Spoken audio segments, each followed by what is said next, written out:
دعوت اسلامی سے محبت کرنے والے دعوت اسلامی والے ہیں، وہ جب اتنے سارے معتکف ان کو دیکھتے ہوں گے تو ان کو کتنی خوشی ہوتی ہوگی. سبحان اللہ، بے شک. اور ہر نئے آنے والے معتکف کو ہمارا دعوت اسلامی کا ذمہ دار کسی جگہ دیتا ہوگا، نہیں یار آپ سو جاؤ، یار آپ آرام کریں. نہیں، نگران اگر خود سو جاتا ہے تو اس کی نگرانی بدلی کر دو.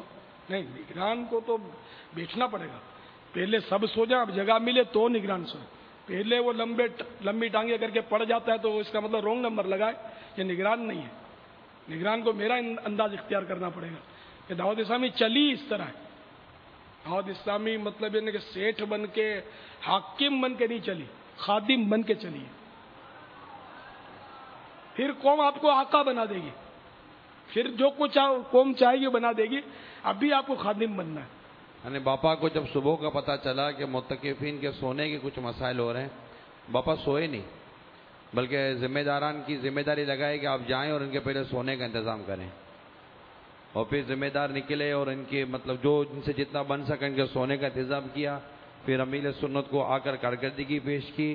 اس کے بعد امیر سنت نے پھر دیکھا، اس کے بعد امیر سنت نے آرام کی. تو یہ امیر سنت کا معمول پہلے یہ تھا کہ ہمارے اندر آ کر ہوتا تھا، لیکن اب حفاظتی امور کے معاملات ہیں، اس طرح اندر آ کر ہو نہیں سکتا. لیکن جہاں بھی ہیں یہ اپنی اسی پرانی عادت کریمہ پر موجود ہیں. الحمدللہ عز و جل. فاروقی، ارشاد فاروقی.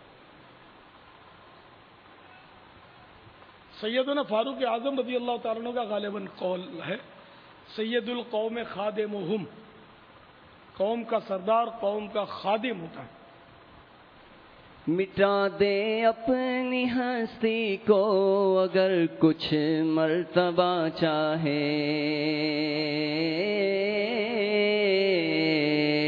مٹا دے اپنی ہستی کو، مٹا دے اپنی ہستی کو، مٹا دے اپنی ہستی کو اگر کچھ مرتبہ چاہے، کہ دانا خاک میں مل کر گلے گلزار ہوتا ہے، کہ دانا خاک میں مل کر گلے گلزار ہوتا ہے.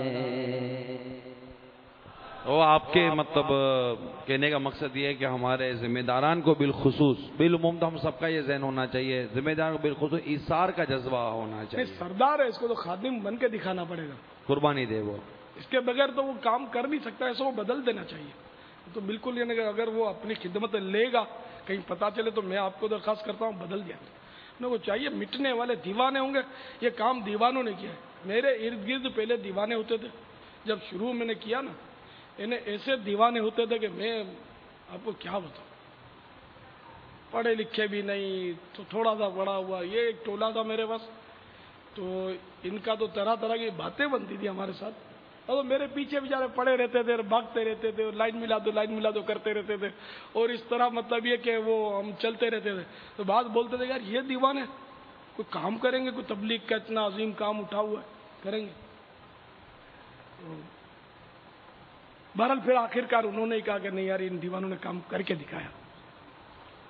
تو میرا دیکھو، میرے کو نہ خاندانی ورثہ ہے، نہ میرے والد صاحب کوئی مشہور شخصیت کے مالک تھے، یا کوئی بہت بڑے علامہ تھے، یا کوئی بہت بڑے پیر صاحب تھے. کچھ بھی نہیں. ہم لوگ تاجر برادری، ہماری میمن لوگ ہیں.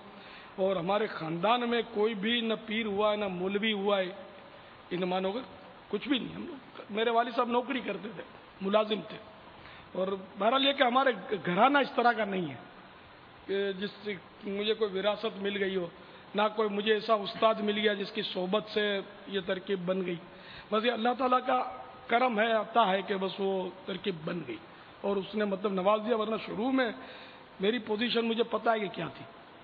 بہت یعنی کہ بہت ہی نیچے سے اٹھانے ملی ہے، بالکل ہی نیچے سے. تو وہ ایسی مطلب اہمیت یا ویلیو جس کو بولتے ہیں وہ بچپن میں تھوڑی تھی میری. بس یتیمی کا عالم تھا، مطلب جو بھی تھی پوزیشن، بس یہ اللہ نے کرم کیا کہ وہ آہستہ آہستہ اٹھان مل گئی مجھے. اور آپ کے سامنے بیٹھا ہوں، اب بھی اللہ تعالیٰ کی خفیہ تدبیر سے بہت ڈر لگتا ہے کہ شاید دنیا میں یہ کسی عمل کا صلہ تو نہیں مل گیا اور آخرت میں پکڑ نہ ہو جائے گی. اللہ نہ کرے ایمان ہی برباد ہو گیا تو یہ اٹھان کسی کام کی نہیں ہے، یہ شہرت کسی کام کی نہیں ہے، یہ عزت کسی کام کی نہیں ہے. ساری دنیا مل کر مجھے نہیں بچا سکے گی اللہ کے قہر سے، اگر وہ ناراض ہوا تو بس اللہ راضی ہو جائے۔ اللہ راضی ہو تو یہ سب بہاریں میرے کام کی ہیں، ورنہ خدا کی قسم کسی کام کی نہیں۔